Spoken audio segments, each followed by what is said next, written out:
नमस्कार मित्रांनो, स्वागत आहे आपल्या सगळ्यांचं टॉक्स विथ मीनाक्षी शोमध्ये.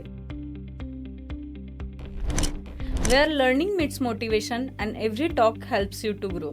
आजच्या खास भागात आपल्यासोबत आहे अशा पर्सनॅलिटी ज्या फक्त ट्रेनिंग नाही देत तर कॉन्फिडन्स घडवतात, हजारो विद्यार्थ्यांचे फ्युचर शेप करतात. अशा मिसेस सोनाली गोराडे आढाव, ज्या को फाउंडर अँड CEO आहेत सुमागो इन्फोटेक प्रायव्हेट लिमिटेडच्या. IT ट्रेनिंग इंडस्ट्रीमध्ये एक नावाजलेलं नाव. महाराष्ट्र, नाशिक, पुणे रिजनमध्ये ट्रेनिंग अँड इको प्लेसमेंटची एक strong leader. Welcome to the show ma'am. Thank you. Thank you so much, Meenakshi, for the invitation. Yes. मला तुमची लाईफ जर्नी ऐकून घ्यायला खूप आवडेल. तर माझा पहिला प्रश्न आहे तुमच्यासाठी, what was the story behind Sumago infotech private limited? So पहिलाच क्वेश्चन खूप इंटरेस्टिंग आहे, मीनाक्षी. तर स्टोरी बिहाइंड सुमागो इन्फोटेक जर मला सांगायची असेल, तर सगळ्यात पहिले म्हणजे खूपदा मला हा प्रश्न विचारला जातो, की सुमागो असं नाव का दिलंय? म्हणजे हे नाव एकदम अच्छा. असं जॅपनीज वाटतं. सो तुम्ही असं नाव का दिलंय कंपनीला? सो तिथेच मला पहिले सांगावसं वाटेल, की हे नाव असं जॅपनीज नाहीये काही. सुमागो हे नाव म्हणजे आमच्या कंपनीचे जे फाउंडर आहेत मिस्टर सुधीर मधुकर गोराडे. सो त्यांचं फुल नेम म्हणजे कंपनीचं नाव आहे. So Sumago infotech private limited. कंपनीची जर्नी सांगायची झाली तर 2013चं फाउंडेशन आहे. जेव्हा खरोखर आय-टीमध्ये खूप सारे रिसेशन्स होते किंवा जॉब अपॉर्च्युनिटीज तेवढ्या नव्हत्या मार्केटमध्ये. अँड 2013मध्ये सुधीर सरांनी हे कंपनी स्टार्ट केली. 2015मध्ये मी त्यांना जॉइन केलं. सो ऑफकोर्स एक मराठी मुलगा आणि एक मराठी मुलगी ज्यांचं दोघांचंही बॅकग्राऊंड तसं बिझनेसमधून नाही कोणी किंवा एक लिगसी बिझनेस असतो तसं कुठलंही बॅकग्राऊंड आमचं नसताना आम्ही सरांनी पण जर्नी स्टार्ट केली आणि मी पण ॲज अ बिझनेस वुमन म्हणून जॉइन झाली. सो थोडं डिफिकल्ट वाटत होतं, की आपलं कुठलंही बॅकग्राऊंड नसताना एक म्हणतो, की बिझनेसमध्ये बाळकडू असलं पाहिजे. येस. पण ते बाळकडू आम्हाला कुठूनच मिळालेलं नाहीये. इट इज कंप्लीटली की स्वतः लर्न करायचं आणि ओके. इम्प्लिमेंट करत जायचं. सो अशी ही जर्नी सुरू झाली आणि सुमागोमध्ये मोस्टली आम्ही फोकस करतो ते म्हणजे सॉफ्टवेअर डेव्हलपमेंटमध्ये आणि सेकंड आमचा फोकस आहे ते म्हणजे सॉफ्टवेअर ट्रेनिंग्समध्ये. Yes. So tech education and software development या बोथ सर्व्हिसेसमध्ये आम्ही काम करतो. सो जेव्हाही आम्ही सोबत काम करतो, तेव्हा आम्ही त्याला सेपरेट आउट पण ठेवलेलं आहे, की बाबा पूर्ण ट्रेनिंग डिपार्टमेंट जे आहे, ते पूर्ण मी लीड करते आणि पूर्ण डेव्हलपमेंट डिपार्टमेंट जे आहे, ते सुधीर सर लीड करतात. सो ही जर्नी सांगताना मी नेहमी म्हणते, की आम्हाला खूप वेळा प्रश्न होतो, की नेमकं कोणाला फॉलो करतात का? म्हणजे जसं अच्छा. फर्स्ट टाईम बिझनेसमध्ये असल्यामुळे, लिगसी बिझनेस नसल्यामुळे कोणाला फॉलो करतात?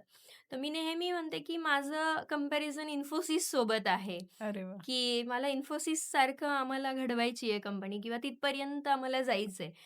आणि आम्ही म्हणजे दोघंही आम्हाला बरेच जण म्हणतात, की तुम्ही ज्युनियर जोडी आहे सुधा मूर्ती आणि नारायण मूर्तीची. अरे वा. आणि आम्ही दोघं ॲक्चुअली त्यांना पहिल्यापासून फॉलो करतो, की त्यांनी पण त्यांची जर्नी जशी स्टार्ट केली, सेम लाइक आम्ही स्टार्ट केलेली आहे. येस. आणि आज Infosys ज्या लेव्हलला आहे, तिथपर्यंत ज्या दिवशी सुमागो जाईल, त्या दिवशी आम्ही म्हणू की काहीतरी अचीव्ह केलंय. म्हणजे ओके. बऱ्याचदा मार्केटमध्ये किंवा आम्हाला ऐकायला भेटतं, की "अरे, खूप छान चालू आहे, खूप छान तुम्ही केलंय." बट आम्हाला अजून ते सॅटिस्फॅक्शन नाहीये. नाही आहे. म्हणजे ज्या दिवशी मी म्हणेल, की हां, वा एवढं Infosysपर्यंत जेव्हा पोहोचू, तेव्हा ते सॅटिस्फॅक्शन येईल, की हां, बाबा चला आपण कंपनी तशी ग्रो केली आहे. बरोबर. सो ही पूर्ण स्टोरी आहे सुमागोची. तुमचं विजन खूप लाँग आहे आणि खूप ब्राईट विजन आहे मॅडम तुमचं. खरंच इन्स्पायरिंग आहे सगळ्यांसाठी. एक मराठी मुलगा आणि मराठी मुलगी बिझनेसमध्ये उतरणं आणि इतक्या छान लेव्हलपर्यंत तुम्ही काम करताय. खरंच इन्स्पायरिंग आहे हे. आणि तुमचे रोल रोल मॉडेल पण खूप इन्स्पायरिंग आहेत. येस. जसं तुम्ही म्हटले आता सुधीर सर आणि तुम्ही सोबत काम करतात. मग तुम्ही पर्सनल आणि प्रोफेशनल लाईफ कशी मॅनेज करतात? काय-काय चॅलेंजेस येतात?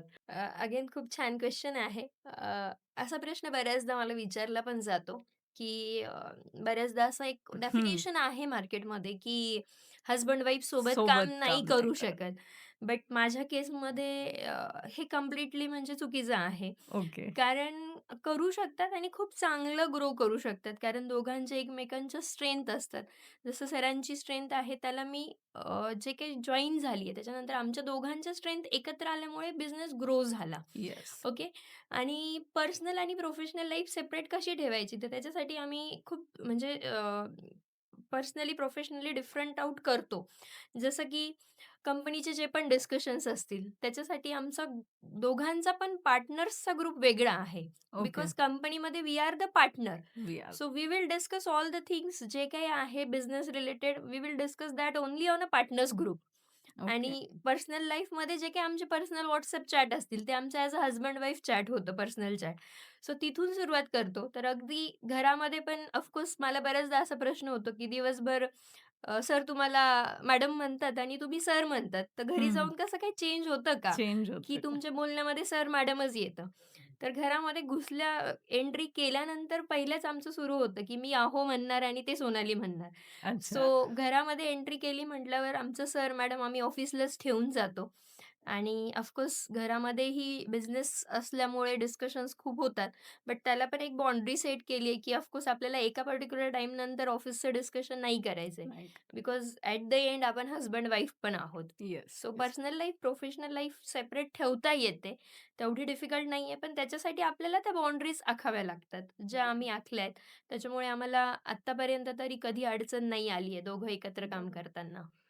बेसिकली म्हणजे तुम्ही एकमेकांच्या स्ट्रेंथ आणि वीकनेसेसवर वर्क करतात. तुमचं ट्युनिंग जुळून आलं आहे. त्याच्यामुळे येस. प्रोफेशनल आणि पर्सनल लाईफमध्ये तुम्ही फार छान पद्धतीने योग्यरित्या पुढे जातायत. माझा पुढचा प्रश्न असणार आहे तुमच्यासाठी, की तुम्ही कोणत्या ट्रेनिंग स्किल्सवर जास्त फोकस देतात? सो जसं की आम्ही ट्रेनिंग कंपनीमध्ये पण वर्क करतो. सो त्याच्यामध्ये मोस्ट ऑफ द टाईम फ्रेशर्सला खूप कन्फ्युजन असतं, की येस. बाबा मी काय केलं पाहिजे? म्हणजे माझ्याकडे आत्तापर्यंत जर म्हणाल तुम्ही मागच्या 13 वर्षांची जी काही जर्नी आहे, सो याच्यामध्ये जवळपास 30,000 पेक्षा जास्त स्टुडंट सुमागोमधनं बाहेर पडलेले आहेत. आणि एवढ्या स्टुडंटसोबत बोलताना, डिस्कशन करताना एक पॉइंट नेहमी आठवतो, की मुलांचं डिग्री झालंय, डिप्लोमा कंप्लीट झालाय आणि every time they are having a question, की व्हॉट नेक्स्ट? What next? म्हणजे येस. करायचं काय आहे? सो सगळ्यात मेन पॉइंट असतो, की त्यांना त्यांचा व्हाय क्लिअर करणं. येस. की तुला काय करायचंय? तुला जॉब करायचा आहे, तुला एंटरप्रेन्योरशिपमध्ये जायचंय. सो तो जर क्लिअर झाला, तर तिथून पुढे त्यांना मेंटॉर करता येतं, त्यांना गाईड करता येतं आणि सेम पॉइंट ऑफ व्ह्यूने मी करत असते. सो आता बऱ्याचदा जेव्हा फ्रेशर्स समोर येतात, तर त्यांना आत्ताच म्हणजे आता अगदीच चेंज झालंय. आता सगळे हं. जेन येतायत, झेन बरोबर? येतात. सो जेन जेव्हा आम्ही गाईड करतो किंवा मी मेंटॉरशिप प्रोव्हाईड करते, तर तेव्हा त्यांना पहिले हे सांगते, की बाबा why you want to do the job? Yes. कारण ज्यांच्यासोबत काम करताना ते एक जाणवलं, की बाबा ऑलरेडी फॅमिली बॅकग्राऊंड खूप चांगलं आहे. सो मुलं येतानाच iPhone आणि फोर व्हीलरमध्ये येताय. So okay. त्यांना ती नीड पण माहिती नाही, की मला जॉबची नीड काय काय आहे. आहे? मी आधी त्यांना हा पॉइंट क्लिअर करते, की बाबा जॉब का करायचा आहे? येस. बरोबर. ठीक आहे, तुझ्याकडे iPhone असेल, घरचं बॅकग्राऊंड खूप स्ट्राँग आहे. बिकॉज ऑफ कोर्स आत्ताचे जे काही पॅरेंट्स आहेत, ते स्वतः पण ऑलरेडी जॉब करतात. सो त्यांनी मुलांना तेवढ्या फॅसिलिटीज दिल्या आहेत. बट त्यांना पण त्यांच्या स्वतःच्या करिअरची व्हॅल्यू सांगणं, सांग. याच्यावर काम करतो आम्ही जास्त.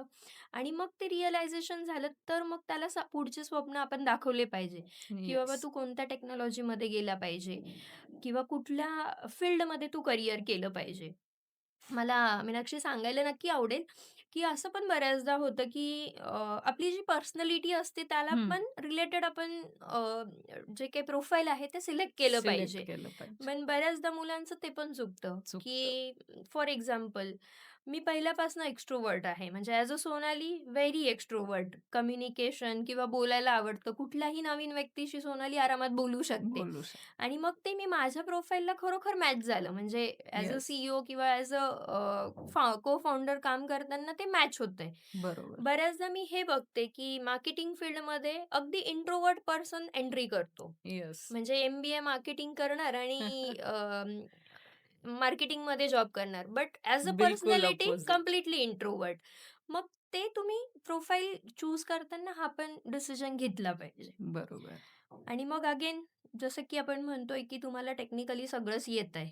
But the very important is की तुम्ही कसं कम्युनिकेट करतात. येस. जसं की मी नेहमी म्हणते, की तुम्हाला फक्त पहिले 10 मिनिटं असतात इम्पोर्टंट, जिथे तुम्ही काय समोरच्याला इम्प्रेस करायचं ते करू शकतात. करू शकतात. आणि तुम्ही त्या पहिल्या 10 मिनिटातच इम्प्रेस नाही करू शकले, तर ऑफकोर्स तुमचं टेक्निकल किती पण स्किल्स असो, ते समोरच्याला तुम्हाला मांडताच येत नाहीये. बरोबर. सो तुम्ही टेक्निकली ग्रो होता आहात, पण सेम टायमिंगला इट इज व्हेरी इम्पोर्टंट की तुम्ही स्वतःला कम्युनिकेशनमध्ये पण इम्प्रूव्ह करा.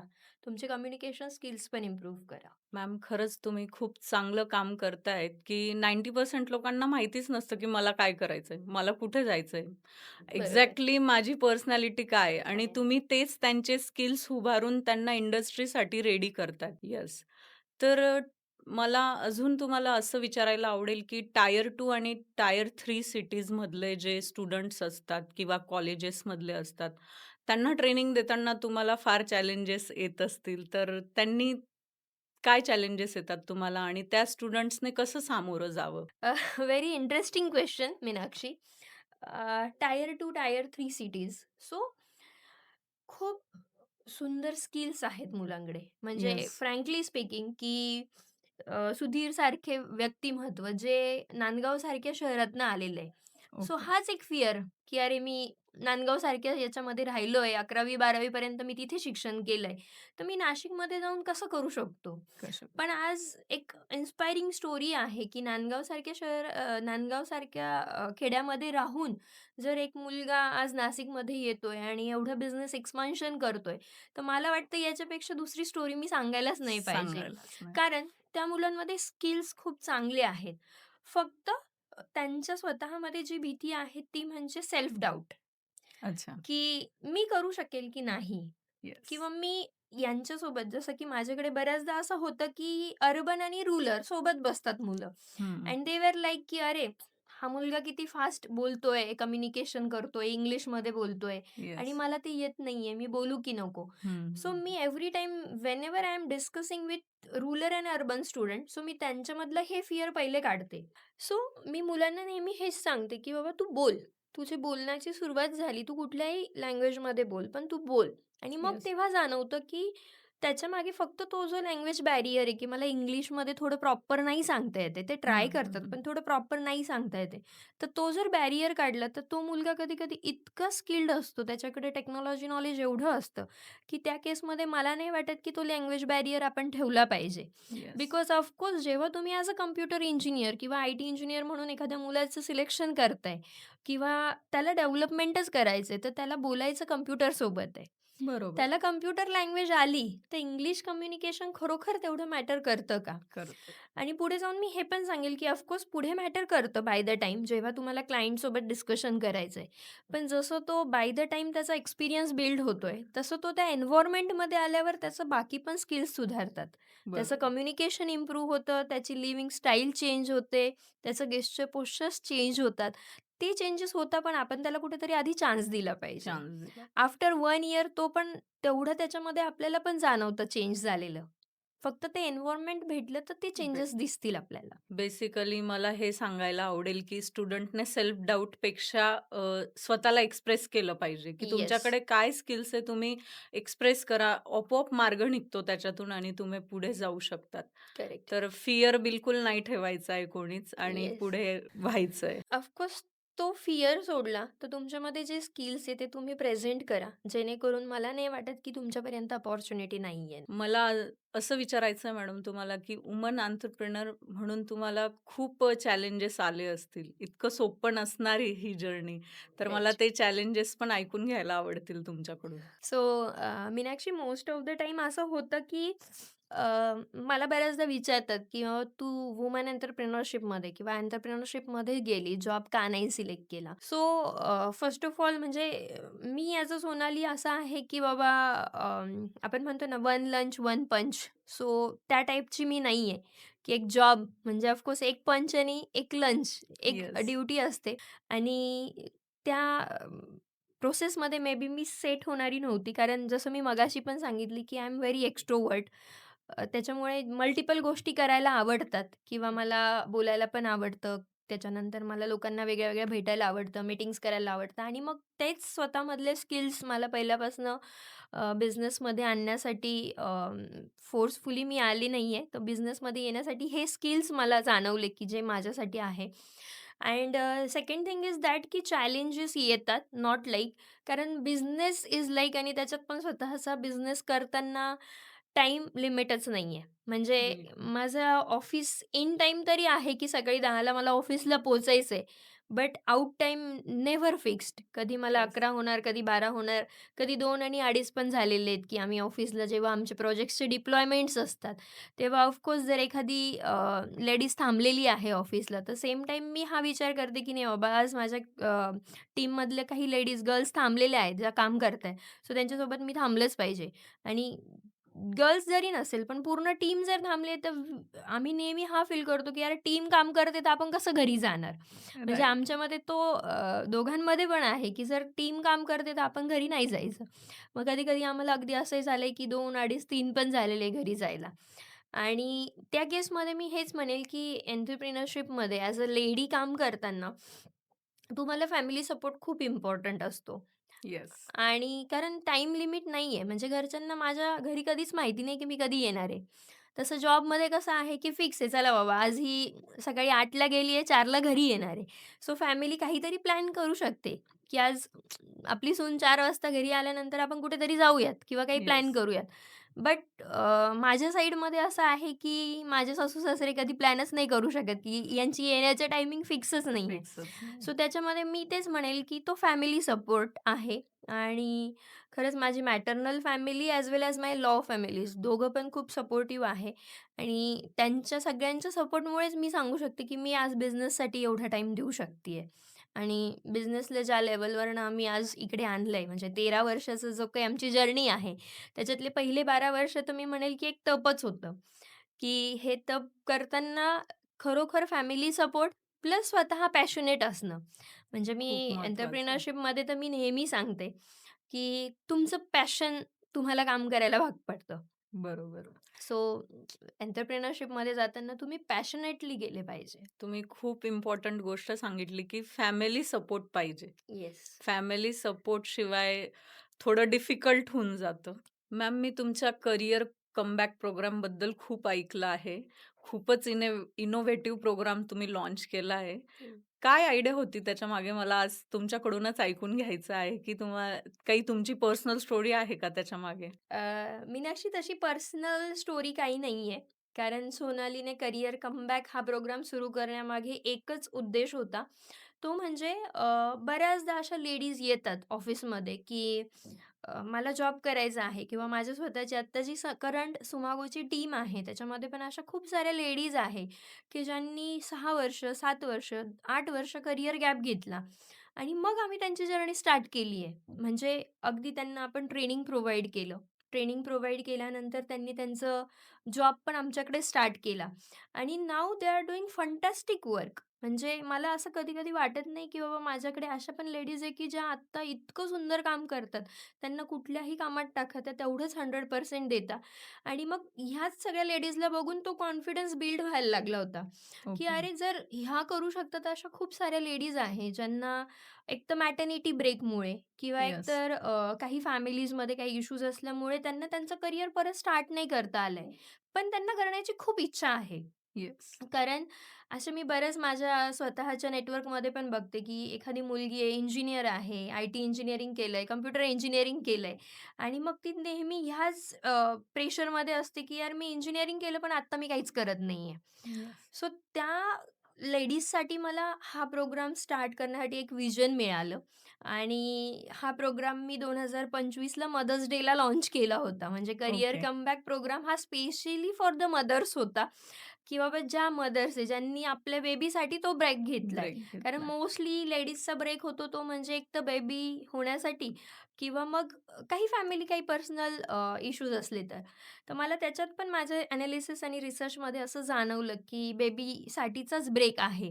म्हणून मग मदर्स डेला हा प्रोग्राम लॉन्च केला आणि यू कॅनॉट इमॅजिन की जेव्हा हा प्रोग्राम लॉन्च झाला, जेव्हा आम्ही त्याचं मार्केटिंग किंवा हे केलं, त्याच्यानंतर इतक्या साऱ्या लेडीज आल्या माझ्याकडे, की "मॅम आम्हाला करियर कमबॅकबद्दल ऐकायचंय." आणि आत्तापर्यंत मला सांगायला आवडेल, की माझं टार्गेट होतं, की मी 1 वर्षामध्ये 100 लेडीज कंप्लीट करेल ओके. आणि आत्तापर्यंत आम्ही 70 लेडीज कंप्लीट केल्या. अरे वाह! आणि 70 लेडीज अशा आहेत, की त्यांना आपण ट्रेनिंग प्रोव्हाईड केलं. त्याच्यामध्ये अगदी त्यांना बेसिकपासून म्हणजे काही लेडीज तर अशा पण होत्या, की कॉम्प्युटर कसं यूज करायचं हे पण माहिती नव्हतं. तर त्यांना त्यांचं काय एज्युकेशन होतं, हं, त्यांनी हं. बॅकग्राऊंड त्यांचं सगळं चेक करणं, त्यांचा केस पेपर लिहिणं आणि मग त्यांना मी करियर गाईडन्स केलं, की तू कशामध्ये गेलं पाहिजे. सो प्रत्येकाची प्रोफाईल आज वेगळी आहे. काही लेडीज आहे ज्यांनी स्वतःचे स्टार्टअप पण सुरू केले. काही फ्रीलान्सिंग करतात. काहींनी जॉब एक्सेप्ट केलं. सो इतकं सुंदर रिझल्ट त्याच्यातनं मिळतोय आणि त्याच्याही पुढे जाऊन मला सांगायला आवडेल, की त्यांना सगळ्यांना फायनान्शियली इंडिपेंडंट बघतानाचा जो काही सुकून आहे किंवा जो काही आनंद आहे, तो माझ्यासाठी खूप अफाट आहे. ओके. कारण एक लेडीज जी ब्रेकवर होती, जिने पूर्ण करियर थांबवण्याचा डिसिजन घेतला होता. आज ती कुठेतरी परत एका नव्या जोमाने सुरू करतीये आणि ती इतकं सुंदर शिकतीये. ऑफकोर्स हे सगळं करताना मी तर म्हणेल माझ्यापेक्षा त्या करतायत. आज ओके. त्यांनी स्वतः 4 महिने, 6 महिने लर्निंगसाठी देणं आणि मग स्वतःचं करियर चालू करणं. सो खरंच मला त्यांना दाद द्यावीशी वाटते, की त्यांनी एवढ्या मोठ्या ब्रेकनंतर ती सुरू केली आणि जॉब करताय, कोणी फ्रीलान्सिंग करतंय, तर त्यांचं स्वतःचं फायनान्शियल इंडिपेंडन्स माझ्यासाठी खूप मोठी आनंदाची गोष्ट आहे. म्हणजे मी हा जो प्रोग्राम आहे, याला मी बिझनेस म्हणून बघतच नाही. ओके. हा प्रोग्राम म्हणजे माझ्यासाठीचा एक इनिशिएटिव्ह आहे, की मी ॲज अ वुमन एंटरप्रेन्योर लेडीजसाठी काय करू शकते? अशा महिलांसाठी काय करू शकते, ज्यांना त्यांचं करियर परत स्टार्ट करायचंय. आणि मग मी करियर कमबॅक प्रोग्रामकडे खरोखर असंच बघते, की ज्या लेडीजला वाटतंय, की मला जंप करायचंय again and I want to start again. So त्यांना मला गाईड करायला खूप आवडेल इथून पुढेही. म्हणजे मी 100चं टार्गेट ठेवलं होतं, पण हे टार्गेट आता मी परत वाढवणार आहे. प्लस 100 करायला मला नक्कीच आवडेल. खूप छान. काँग्रॅच्युलेशन तुमच्या टार्गेटसाठी. कसं असतं ना मॅम, की सगळ्यांमध्ये स्किल्स, नॉलेज भरपूर काही असतं. पण एक प्लॅटफॉर्म भेटणं गरजेचं असतं ना. राइट. ते प्लॅटफॉर्म तुम्ही उपलब्ध करून दिलं ही खूप मोठी बाब आहे सगळ्यांसाठी. येस, म्हणजे correct. As a woman entrepreneur तुम्ही खरंच सगळ्यांसाठी एक इन्स्पिरेशन आहात. अ, कारण महिलांचे भरपूर प्रॉब्लेम्स असतात. काही हेल्थ इश्यू असतात, प्रेग्नन्सी, मॅरेज, ब्रेक्स भरपूर काही असतं होतातच. आणि त्याच्यामुळे करिअरमध्ये खूप मोठा गॅप पडतो. कॉन्फिडन्सही लूज होतो काही-काही जणींचा. करेक्ट. पण तुम्ही ट्रेनिंगमधून त्यांना इंडस्ट्रीसाठी रेडी करता हे खरंच खूप छान आहे. कारण माझ्याकडे मीनाक्षी परत सांगायला आवडेल, की बऱ्याचदा असं होतं, की ती लेडीज जेव्हा माझ्याकडे येते, तेव्हा तिला प्रश्न हाच असतो पहिले, की "मॅम मी आय-टीमध्ये कसं काम करू शकते?" कसं करू कारण मला नाही माहिती आहे, की मी करू शकेल की नाही. म्हणजे ती त्या फिअरनेच येत असते. So yes. तिचं ते फिअर काढण्यामध्ये पण आमच्या 2 ते 3 मीटिंग्स जातात, ओके. की तिचं आधी फिअर काढणं आणि मग तिला तो कॉन्फिडन्स देणं, की "तू फक्त स्वतःच्या मनाची तयारी कर. बाकी आपण पुढे करू बरोबर." कुठेतरी वाटत असतं ना, की टेक्नॉलॉजी रोज नवीन येते आहे. आपण कसं काय फिट बसू? एक कॉन्फिडन्स जातो. पण बरोबर. खरंच तुम्ही खूप छान काम करताय. आणि एक मला खरंच लक्षणीय कामगिरी आहे तुमची. मला खरंच सांगायला आवडेल, की तुम्ही तो फिअर सोडून द्या. तुम्ही करियर स्टार्ट करू शकतात. म्हणजे मी परत येस. एकदा ते आव्हान करेल, ज्या पण लेडीज माझा पॉडकास्ट बघतील आज, की तुम्ही हे फिअर सोडून द्या, की मी नाही करू शकत. ॲज अ लेडीज जर आपण घरात मल्टिपल कामं एका वेळेस करतो, जसं आपण मल्टीटास्किंग आहे, तसं आपण आपल्या करिअरमध्ये पण खूप चांगली ग्रो करू शकतो आणि ती जी पॉवर आहे, ती जी एनर्जी आहे, ती प्रत्येक महिलेला बाय बॉर्न भेटलेली आहे. Okay. So why not to use that? तुम्हाला काय वाटतं ट्रेनिंग किती इम्पॉर्टंट आहे आजच्या आय-टी इंडस्ट्रीमध्ये किंवा कॉर्पोरेट वर्ल्डमध्ये स्वतःला सिद्ध करायचं आहे, तर ट्रेनिंग किती इम्पॉर्टंट वाटते तुम्हाला? काय म्हणाल तुम्ही याच्याबद्दल? येस. सो ट्रेनिंगबद्दल जर सांगायचं झालं पॉइंट, तर मला असं वाटतं, की आजकालचं जे काही जनरेशन आहे, त्यांना जी पेशन्स लेव्हल आहे, की बाबा आधी असं होतं, की आपण 6 महिने पण टेक्निकल ट्रेनिंग्स करण्यासाठी रेडी असायचो किंवा ठीक आहे बाबा मला थोडं डीप डीव करायचंय आणि आजकालचं हे जे काही एआय मार्केट आहे, ते तर सांगतंय, की बाबा तुमची पेशन्स लेव्हल आता पूर्ण कमीच होतीये. कमीच. तर त्या केसमध्ये मला नक्की सांगायला आवडेल, की जे काही फ्रेशर्स आहे, ज्यांना आय-टीमध्ये करियर स्टार्ट करायचंय, तर त्यांनी नॉट मोर दॅन 3 मंथ्स ट्रेनिंगपर्यंत गेलं पाहिजे. 3 to 6 months is sufficient time. But at least 3 months दिले पाहिजे जर तुम्हाला इंडस्ट्रीत मूव्ह व्हायचंय. बिकॉज ऑफकोर्स आत्ताची आपली जी काही एज्युकेशन सिस्टम आहे, जिथे आपण थेरॉटिकली खूप फोकस केलेला खूप असतो आणि इंडस्ट्रीमध्ये it is completely different. Opposite असतं. इंडस्ट्रीमध्ये theoretically there is no need to take a pen and diary. They'd just need to work on a system. System. So मला असं वाटतं, की तुम्ही प्रॅक्टिकली स्वतःला ग्रो करण्यासाठी इंजिनिअरिंग चालू असताना किंवा इंजिनिअरिंग नंतर ॲट लिस्ट मिनिमम 3 मंथ्सचं तरी टेक्निकल ट्रेनिंग घेतलं पाहिजे. ज्याच्यामध्ये तुम्ही टेक्निकल ट्रेनिंग नाही ग्रो करत आहे. तुम्ही तुमची स्वतःची बसण्याची कॅपॅसिटी, तुम्ही किती वेळ कॉम्प्युटरसमोर काम करू शकतात, तुमचं किती लूप लागतोय कामामध्ये, का तुम्ही फक्त उठताय, बसताय, ब्रेकमध्ये काम करताय. म्हणजे सेल्फ टेस्ट पण होते. सेल्फ आणि मग ती सेल्फ टेस्टच तुम्हाला पुढे डिसिजन घ्यायला सोपी जाते, की बाबा खरोखर मी ॲज अ डेव्हलपर किती वेळ बसू शकतो एक जागी? का मग मी डिझायनर म्हणून खूप चांगलं थिंकिंग करू शकतो? का मी मार्केटिंगमध्येच जायला पाहिजे, माझं खूप चांगलं कम्युनिकेशन आहे, मी एक जागी नाही बसू शकत. मग तिथून तुम्हाला थोडंसं डिसिजन घेणं अजून सोपं जातं. म्हणजे मी लिटरली मीनाक्षी असे पण मुलं बघितले आहे, की ज्यांच्याकडे टेक्निकल स्किल्स खूप चांगले आहेत, त्यांना टेक्निकली काम पण करता येतं, बट बसण्याची कॅपॅसिटी नाहीये. ओके. एव्हरी 1 अवर त्याला काहीतरी वाटतं, की कुठेतरी गेलं पाहिजे, चक्कर मारून आलं पाहिजे. म्हणजे अ, त्यांची ती कॅपॅसिटी कमी असते. कॅपॅसिटी. आणि कुठल्याही फील्डमध्ये जा तुम्ही, नॉट लाइक की फक्त डेव्हलपमेंट. तुम्ही कुठल्याही फील्डमध्ये जा. पण तुमच्याकडे ते जे काही डोमेन नॉलेज आहे, जे डीपली असलं पाहिजे, ते तुम्हाला मिळवण्यासाठी तुम्ही ट्रेनिंग घेतलं पाहिजे त्या पर्टिक्युलर फील्डमधल्या व्यक्तीकडून. बरोबर. मग तुम्ही ॲज अ बऱ्याचदा आपण म्हणतो की एच-आरमध्ये there is a no need to work on a technical. म्हणजे आय-टी इंडस्ट्रीमध्ये तर एच-आरला फक्त जॉब डिस्क्रिप्शन क्लिअर असेल, तरी ती हायरिंग करू शकते. हायरिंग. बट स्टिल तिथे सुद्धा इश्यूज येतात. ओके. मग त्या केसमध्ये विदिन अ 2 मंथ्स, 3 मंथ्स जरी एखाद्या कंपनीमध्ये इंटर्नशिप केलेलं असेल, तर तिला निदान हे तरी क्लिअर असतं, की कोणती टेक्नॉलॉजी आहे, काय स्किल सेट चेक केले पाहिजे, ज्याच्यामुळे त्यांची हायरिंग प्रोसिजर अजून फास्ट होऊ शकते. बरोबर. हे मी एच-आर फील्डचं एक्झाम्पल दिलं. Same like a marketing field, की तुम्ही कसं क्लायंटशी इंटरॅक्शन केलं पाहिजे, कसं प्रपोजल बनवलं पाहिजे, तुम्ही कसं डील करताय, तुम्ही कसं निगोशिएट केलं पाहिजे. ह्या छोट्या-छोट्या गोष्टी आहेत, ज्या मार्केटिंग फील्डमध्ये सुद्धा शिकण्यासारख्या आहे. ते तुम्हाला बाय द एक्सपिरियन्स जमतील. त्याच्यासाठी पण तुम्ही 2, 3, 6 मंथ्सचं जर मेंटॉरिंग घेतलं, कोणी सीनियर्सकडनं तुम्ही हे सगळं शिकताय, तर प्रोबॅबली तुम्ही पटकन रेडी होतात. रेडी. पटकन तुम्ही क्लायंटला फेस करू शकतात. आणि मग अगेन आय-टीमध्ये खूप फील्ड आहेत. म्हणजे बऱ्याचदा हे पण आहे, की एखाद्या मुलीला एक फिअर असतो, की बाबा मला डेव्हलपमेंट येत नाही किंवा मी कोडिंग करू शकत नाही, तर मी आय-टीमध्ये नाही गेलं पाहिजे. हं. तर तिथे मला तो पॉइंट सांगावासा वाटतो, की आय-टीमध्ये खूप फील्ड आहे. येस. यू जस्ट डिसाईड, की तुला कुठल्या फील्डमध्ये करियर करायचंय आणि तुझी बरोबर. पर्सनॅलिटी कोणत्या फील्डला मॅच करेल. बरोबर. ट्रेनिंग म्हणजे स्वतःला ओळखण्याची एक पद्धतच आपण म्हणू शकतो. एक्झॅक्टली. स्वतःला ओळखण्याची सेल्फ टेस्टची एक पद्धत. सेल्फ टेस्टची पद्धत. आणि आजकाल जसं आपण हेल्थ चेकअप हे 6th मंथ किंवा इयरली करतो. बेसिकली आपल्या लाईफचा नीडच समजतो आपण आता हेल्थ चेकअप. तसं मला सांगावसं वाटतं, की ट्रेनिंगलाही आपण तसंच समजलं पाहिजे. कारण इंडस्ट्री इतकी फास्ट चेंज होते, तर त्याच्यात आपण स्वतःला स्टँड आउट करण्यासाठी ट्रेनिंग घेतलीच पाहिजे. एक्झॅक्टली, नवीन-नवीन प्रकार शिकलेच पाहिजे. एक्झॅक्टली. आणि तुझ्या ह्या पॉइंटला धरूनच एक पॉइंट सांगेल, की अ, जसं आपण म्हणतो, की हेल्थमध्ये आपण 6 महिन्यांनी हेल्थ चेकअप केलं पाहिजे.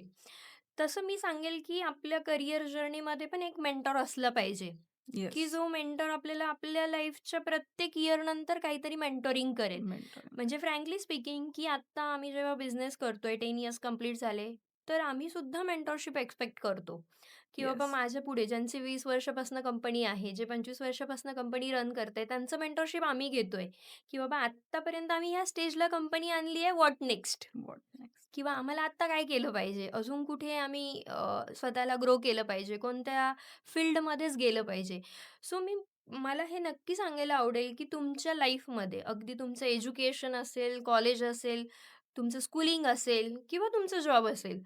प्रत्येक लाईफच्या टप्प्यामध्ये तुम्हाला तो मेंटॉर भेटलाच पाहिजे, ज्याने येस. तुम्हाला त्या टप्प्यावर गाईड केलं पाहिजे. गाईडन्स खूप इम्पोर्टंट आहे. एक्झॅक्टली. नेक्स्ट 5 टू 10 इयर्स काय म्हणशील तू आय-टी इंडस्ट्री बद्दल? आय-टीमध्ये खूप मोठे चेंज होत आहे. जसं आपण 2025 जे एआय इयर म्हणून अनाउन्स झालं होतं. मोदीजींनी ते अनाउन्स केलं होतं, की it is a AI year. आणि आता रिसेंटली तुला माहिती असेल, की दिल्लीमध्ये खूप मोठं एआय समिट झालं. सो मला एकच सांगावसं वाटतं, की खरोखर मार्केटला एआयची नीड आहे. बिकॉज हे जे चेंजेस होत आहे, जसं आता मी तुला सांगितलं, की Gen Z people they cannot sit more than 1 or 2 hour. So ह्या चेंजेसला हे जे काही जनरेशन येतंय त्याच्यानुसार आपण म्हणू शकतो, की एआय तेवढंच फास्ट आहे. येस. आणि मग बरोबर हे मॅचिंग होणार आहे पुढे जाऊन, मॅचिंग होणार. की बाबा यांचा स्पीड किंवा मुलांचे स्किल सेट आणि त्या स्पीडला, त्या स्किल सेटला एआय तेवढं सपोर्ट करणार आहे. सो खरोखर जे काही न्यू टेक्नॉलॉजीज येत आहेत, त्याला आपण अडॅप्ट केलं पाहिजे. आणि एआयमध्ये आता मी तुला लेटेस्ट एक्सपिरियन्स सांगेल. मी जेव्हा समिटला व्हिजिट केलं, एआय समिट दिल्लीमध्ये. सो इतके सुंदर प्रॉडक्ट्स आणि प्रोजेक्ट्स ऑलरेडी डेव्हलप झाले, जे ओके. कधी-कधी आपण थोडंसं विचार पण नाही करत, की अरे हे पण घडू शकतं. घडू शकतं. असे-असे प्रोजेक्ट्स आणि अशा-अशा कन्सेप्ट्स, इनोव्हेशन्स आम्ही बघितले आणि मग तेव्हा खरंच वाटतं, म्हणजे जेव्हा आपण ह्या कन्सेप्ट्स बघतो, तेव्हा तो फील आला, की नाही यार, it is a need of market. खरोखर येस. ह्या गोष्टीमुळे किती सोपं होणार आहे. त्याच्यातलं छोटंसं एक्झाम्पल द्यायला आवडेल मला, की अ, आपण आता फोनपे करतो, बरोबर? आपण बरोबर. कुठेतरी गेलो, की क्यूआरवरती स्कॅन स्कॅन करणार करतो. आणि आपण टाइप करतो किंवा कधी-कधी ऑटो अमाउंटही येते. ऑटो. आणि मग आपल्याला तिथे ओ-टी-पी टाकायचा आहे. मग आपल्याला सबमिट म्हणायचं आहे आणि देन आपण पेमेंट करतोय.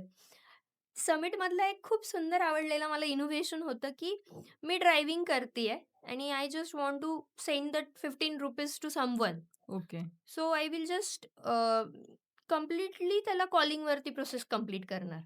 अरे वाह! की मला ₹15 पाठवायचे XYZ व्यक्तीला आणि माझं कन्फर्मेशन येस झालं. माझा ओ-टी-पी मी ऑनलाईन टाकणार आणि process done. Okay. So at the time of driving पण मला वाटते, की मला हे पेमेंट अर्जंटली करायचंय. करायचंय. Still I can do. Okay. आणि मग हे फक्त एवढंच मी सांगू शकेल, की खरोखर मार्केट एवढं फास्ट जातंय आणि तेवढं फास्ट आपण पण गेलं पाहिजे. आणि एआय तुमचे जॉब्स घालवणार नाहीये. येस. जर तुम्हाला एआयमध्ये काम ही करण्याची सवय सगळ्यात झाली आहे. मोठी भीती आहे सगळ्यांना, की एआयमुळे आपले जॉब्स जातील. एआय पूर्ण इंडस्ट्रीला अडॅप्ट करेल आणि मग आपलं काय? एक्झॅक्टली. खूप मोठं फिअर आहे हे. प्रत्येकाच्या मनामध्ये आजकाल तोच क्वेश्चन आहे, की एआय हे सगळं करणार आहे किंवा रोबोट्स सगळं काम करणार आहे. हं. मग व्हॉट अबाउट ह्युमन्स? पण मी त्याच्याही मागे सांगेल, की त्यांना सगळ्यांना घडवणारे तुम्ही तयार व्हा. रोबोट्स आहे. बरोबर. रोबोटला घडवायला तुम्हाला तयार व्हायचंय. त्याला लर्न करायचंय. ॲज अ मॉडेल त्याला आपल्याला ट्रेन शेवटी करायचंय. सो कमांड देणारे आपणच आहोत. आपणच आहोत. सो व्हाय नॉट की कमांडिंग चेअरवरती आपण असलो पाहिजे. रॅदर दॅन की तो माझा जॉब घेईल याच्या भीतीमध्ये. एआय सारखं आपणही फास्ट व्हायला पाहिजे. आपले स्किल्स अपग्रेड करायला पाहिजे आपण. बिलकुल. येस. खूप छान सांगितलं तू. What is definition of successful woman entrepreneurship? Definition सांगायला मी तुला मगाशी जसं सांगितलं, की माझ्यासाठीची डेफिनेशन अशी होती, की ज्या दिवशी मी म्हणेल, की मी इन्फोसिससारखं सुमागोला नेलंय, त्या ओके. दिवशी माझ्यासाठी सक्सेसफुल वुमन एंटरप्रेन्योरशिपची माझी जर्नी असेल. But still I can say, की सक्सेसफुल वुमन एंटरप्रेन्योरशिपची डेफिनेशन मी एवढंच म्हणेल, की एव्हरी डे एक मोटिव्हेशन घेऊन मी निघते. ओके. की येस, आज मला ही गोष्ट कंप्लीटच करायची आहे. आणि ती गोष्ट कंप्लीट होऊन जे काही सक्सेस भेटतं किंवा ती कंप्लीट होऊन जे काही डील कंप्लीट होते, मग ती काही असो, डील असो, एखादी मीटिंग असो किंवा एखादं इंटरॅक्शन असो, एखादा पॉडकास्ट असो. जर मी ती सकाळी गोष्ट डिसाईड करून निघाली आहे आणि संध्याकाळी ती माझी जाताना कंप्लीट होतीये, तर त्या दिवशी मला तो फील येतो की yes, I successfully completed this. आणि मग ते मोटिव्हेशन एव्हरीडे असलं, तर आपण तेवढंच एनर्जीने काम करू शकतो. आणि मी तेव्हाच म्हणेल, की असे माझे खूप सारे गोल्स आहे किंवा प्रत्येक वुमन एंटरप्रेन्योरशिपमध्ये जे पण लेडीज काम करतात, त्यांनी प्रत्येकाने गोल सेट केलेले असतात, की बाबा ह्या गोलला आपल्याला जायचंय. ज्या दिवशी तो टिक लागतो, त्या दिवशी आपण म्हणणार, की ही जर्नी सक्सेसफुल झाली. प्रॉपर गाईडन्स आणि प्लॅनिंग असलं तर आपण एक सक्सेसफुल प्रोफेशनल होऊ शकतो. होऊ शकतो. आणि पुढे जाऊन मी हे सांगेल, की जॉब करताना आपण आपल्या आयुष्याची 60 वर्ष देतो येस. आणि मी नेहमी म्हणते, की मला 60 वर्ष नाही द्यायचे. मी माझ्या मी बिझनेस करतीये, सो बिझनेस आणि जॉबमधला फरक काय? फरक काय? 60 वर्षात मी जे अर्निंग करणार आहे, ते मला माझ्या बिझनेसमधनं 40 वर्षातच काढायचं आहे. And then yes, after that I will give my full time to family. Yes. म्हणजे that is the difference between job job and and entrepreneurship. Entrepreneurship. So जर मी 60 वर्ष काम करतीये आणि मी त्याच लेव्हलला काम करते, तर मग मला हा प्रश्न नाही पडला पाहिजे, की "अरे, मग मी जॉबच केला असता. मी का एंटरप्रेन्योरशिपमध्ये आले?" सो माय टार्गेट इज की मला 60ला रिटायरमेंट नाही घ्यायची. I want to take a retirement on 45 to 50. Okay. आणि तोपर्यंत माझी जी टीम आहे ती तेवढी ग्रो झालेली पाहिजे. कंपनीची लेव्हल तेवढी असली पाहिजे, की ज्या दिवशी मला वाटलं पाहिजे, की येस आता मी 45 आहे आणि I can take a retirement. Not like a retirement of course एक वुमन एंटरप्रेन्योर रिटायरमेंट तर नाही घेणार, बट मी त्याच्यातनं थोडं-थोडं डेलिगेट करून बाहेर पडेल. बाय. मी तुम्हाला खूप शुभेच्छा देऊ इच्छिते, की तुमचा गोल तुम्ही लवकरात लवकर अचीव्ह करावा. मला लास्टला तुम्हाला फक्त हे विचारायचं आहे, की एखाद्या व्यक्तीला झिरोपासून स्टार्ट करायचं आहे किंवा एखादा व्यक्ती खूप डिमोटिव्हेट झालेला आहे किंवा करिअरमध्ये गॅप आहे, तर त्याने कुठून सुरुवात करायला हवी? बेसिक स्टेप्स काय घ्यायला पाहिजे त्याने? सो झिरोपासून सुरुवात तर अगेन मी जसं सांगेल, की कुठलंही करियर असू द्या. तुम्ही हॉटेल मॅनेजमेंटमध्ये जाताय, तुम्ही हेल्थ इंडस्ट्रीमध्ये जाताय, तुम्ही मॅन्युफॅक्चरिंगमध्ये जाताय, आय-टीमध्ये जाताय. तुमची कुठलीही इंडस्ट्री असो, इट इज कंप्लीटली की मला स्टार्ट करायचंय. येस. आणि दुसरी गोष्ट म्हणजे, की बाबा ठीक आहे, मी एक काहीतरी गोल डिसाईड केलाय. म्हणजे मी नेहमी सांगते, की एक तुमचा शॉर्ट टर्म गोल असला पाहिजे, एक तुमचा लाँग टर्म गोल असला पाहिजे आणि एक असतं जे म्हणजे ड्रीम. हं. सो मी फ्रेशर्सला तर नेहमी हेच सांगते, की शॉर्ट टर्म गोल डिफाईन करा. ओके. त्या शॉर्ट टर्म गोलला रीच आउट करायचं आहे आधी. मग तो काही असेल. फॉर एक्झाम्पल एखादा फ्रेशर माझ्याकडे आला, तर त्याचा पहिले गोल असतो, की मॅम मला जॉबला लागायचंय. जॉबला. That is my very short term goal. ती किती पण सॅलरी असो. सो त्याच्यासाठी त्याचा तो गोल क्लिअर असणं. मग त्याने त्याच्यासाठीचे प्रयत्न, की बाबा ठीक आहे, मला 15,000 पर्यंतची नोकरी जरी मिळवायची आहे, तर मी आज ती सुरुवात करेल, की मी त्याच्यासाठी लर्न करतोय, इंटरव्ह्यू देतोय. एकीकडे फेल्युअर आलं, परत दुसरं ट्राय केलं, तिसरं ट्राय केलं. कितीही फेल्युअर या, तुम्ही त्याच्यामागे एवढं पळलं पाहिजे, की तुमचं सक्सेस पुढे लिहून ठेवलेलंच आहे. आणि बरोबर. त्याच्यासाठी मी अगेन सांगेल, की कन्सिस्टन्सी. कधी-कधी बऱ्याचदा मुलांचं असं होतं, की अगदी 3-4 इंटरव्ह्यू दिल्यानंतर दे आर लाइक, की नाही बाबा आता नाही द्यायचं, माझ्याकडून हे नाही होणार. आणि तिथेच तुम्ही तुमची कन्सिस्टन्सी ब्रेक करतात. पण बरेच सक्सेस आजपर्यंत असे बघितले आहे, की तुमचे स्किल सेट तर मॅटर करतातच, पण तुम्ही त्या गोष्टीसाठी किती कन्सिस्टंटली मागे पळतायत. बरोबर. आणि मग तसं करत-करत तुम्ही तुमचं शॉर्ट टर्म गोल अचीव्ह करा. आफ्टर दॅट अगेन त्या गोलनंतर तुम्हाला परत तुमचे शॉर्ट टर्म गोल सेट करतच जायचे. आणि मग एक ड्रीम असलं पाहिजे, की येस माझा स्वतःची ही कार असली पाहिजे. माझं स्वतःचं ह्याच एरियामध्ये बंगलो असला पाहिजे किंवा मला ह्याच कारमध्ये फिरायला आवडेल. माझं एक छोटंसं हे होतं म्हणजे ते ड्रीम मला अजून पण आठवतं. मी जेव्हा स्कूलमध्ये होती, तेव्हा मला नेहमी असं ब्लेझर घातलेल्या लेडीजला बघून खूप मोटिव्हेशन हं, वाटायचं, हं. की यार हे लोकं किती छान दिसतात हं, किंवा हं. असं मला पण करायचंय. सो ते झालं तेव्हा स्कूलमध्ये बघितलेलं ड्रीम आणि आज मला ब्लेझर घालताना खरोखर ती गोष्ट नेहमी आठवते, की मी हे डिसाईड केलं होतं. इट वॉज माय ड्रीम, की जे मी आज अचीव्ह करण्यासाठी प्रयत्न केले.